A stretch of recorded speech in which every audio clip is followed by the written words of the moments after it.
Hey kids, I'm back with another video. Why? Because the slot machine demands to be fed. So, either you entered a very specific Google search, or you clicked on this video, and maybe you wonder what I get up to on Friday nights. Surprisingly, in spite of the fact that I'm a 20-some-odd-year-old who doesn't live with his parents and doesn't go to college, I don't do degenerate shit on the weekends, because my Gen Z coming out here, it's a little overrated. What I do, however, is route set. See, I am a rock climber, because pretty much every young dude who needs a third place to go these days is gonna wind up becoming a rock climber eventually. So, I'm also, on top of being a rock climber, a route setter. Now, what does that mean? That means that all the cool stuff that's on the walls that you go, bah, bah, I screw those in.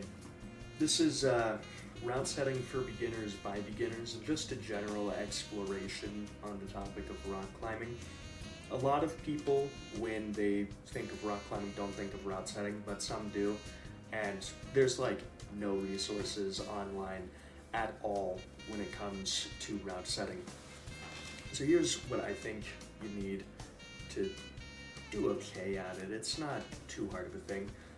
First of all, you don't always need to have the strength to do a move. You just gotta understand the skill, which most of the time requires the strength to do a move.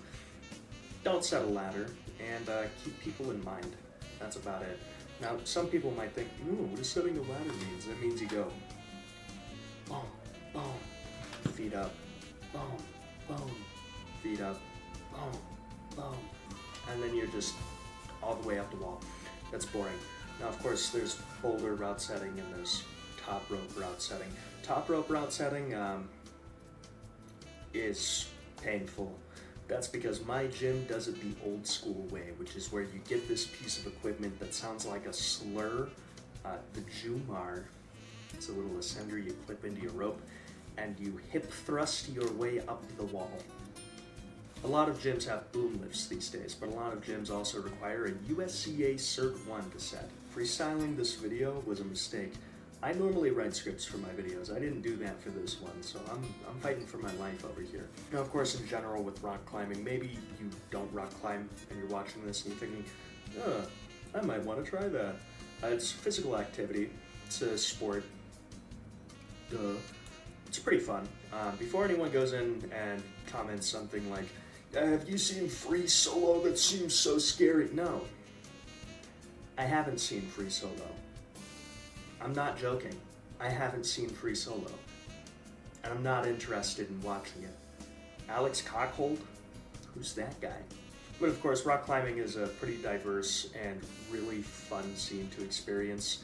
You know, you've got a whole motley crew of people that are generally pretty cool to be around.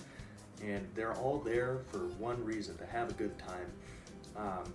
Obviously, as with any sport, you're gonna have like your things that seem silly. There's gonna be elitists. If you're on any Instagram reel ever, you're going to see V0 in my gym, bro. Please, I flash V6 and I'm so cool, have sex with me. Those guys are losers, online and offline. Sometimes you have the people who are like really aggressively swingers in the gyms. Like really aggressively swinging. I'm not talking like, you know, they're like,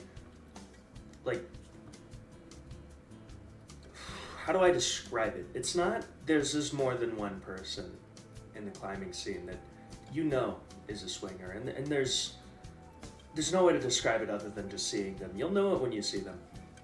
But beyond that, it's very fun. It's a great way to lose weight, build muscle. Now, does this mean that like you're gonna become a bodybuilder after doing it? No, not at all. But I walked into rock climbing at like pushing 300 pounds, and I dropped weight down to 220, 230 before I decided, yeah, I'm comfortable here, and I'm just now deciding that I'm not comfortable at that weight anymore again. But it's a fun social activity. When I say climbing gyms are a third place, I do mean it. Like, yeah, you pay between, depending on discounts and circumstance, like $5 to $20 to get in. And then for the whole day, you can just hang out. And there's snacks. you have to pay for those too, but they're snacks. A bunch of people, bunch of shit to climb. If you like going up walls, if you have ADHD or some other form of neurodivergence, or if you smoked a lot of weed and never sobered back up, you're gonna love this sport. Now, of course, back to the route setting bit of this because my brain is wandering. I had to turn this wall from nothing into this. And I did that by just going up the rope, practicing the moves as I'm putting them in, making sure that the holds are good and everything, and just screwing them in. Simple as that. And I didn't get any footage of anyone climbing this because recording top rope climbing is insanely hard. And I'm not going to explain to my lead route setter why I have a phone pointed directly at his ass, because that's never happened to him before, definitely. But regardless, it's good creative outlet. It's good fun. I will probably have something more cohesive to say on it in the future. I'm being a whore for cash right now on YouTube. So if you like the video, like the video. If you dislike the video, dislike the video. If there's something you want to comment, go ahead and comment it. I don't care what it is, as long as it's not like anything that goes against YouTube guidelines or basic moral. As always, huge thanks to the patrons. Without their support, this wouldn't be possible. I'm gonna branch out in, I know like my big thing this year is long form content, but also YouTube really wants you to be uploading every day or every week now, which is just canoodles of fun.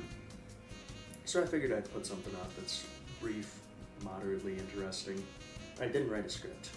I'm gonna regret not writing a script. But anywho, thanks for watching. Until next time, see you later. Memento Mori.